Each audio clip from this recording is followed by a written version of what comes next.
Sa lahat na nangyari sa issues of flood control, As of now, wala akong makitang proyekto dito. Kayo, may nakikita ba kayo? Wala. Oo. Doon, wala. naglabas na ng announcement si Mr. President. And report to the people about what has been happening concerning the ICI at maraming tanong. Naglabas na din siya ng mga pangalan ng mga kasama sa Independent Commission para imbestigahan ang issue.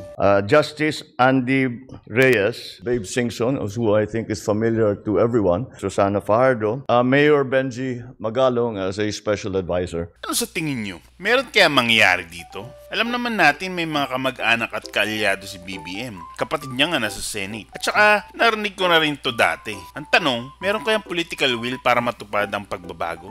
Meron kayang tatamaan sa investigasyon na to? Sa totoo lang, masyado ng garapal ang mga korap. Sabi nga nila, sindikato na nga to eh. Wala na silang takot na mahuli. Tsaka alam din naman nila sila din naman na mag-iimbestiga. Magkakasabwat nga eh. Alam mo, sana talaga merong maparusahan.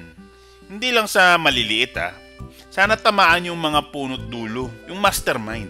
Sana talaga. At sana, hindi lang basta pagkapahiya o pagkatanggal sa pwesto. Parang tingin ko nga, di pa ata sapat ang pagkakulong. Grabe, nakakagigil talaga. Lahat tayo nagpapakahirap kumita, tas parang pinagtatawanan lang nila hirap natin. Ibibili lang nila ng Rolls Royce kasi maganda raw yung payong. Nakakaputang yun nga talaga, no? Siyempre, problema din ng mga bumoboto. Ang dali naman kasing bulahin. Ano tingin nyo, may pag-asa ba bang Pilipinas? I-comment nyo lang sa baba para medyo mapagkwentuhan natin. Sa totoo lang, medyo naglalabas lang ang sama ng loob eh. Pero kung nagustuhan nyo to, like and subscribe lang para magkita-kita ulit tayo.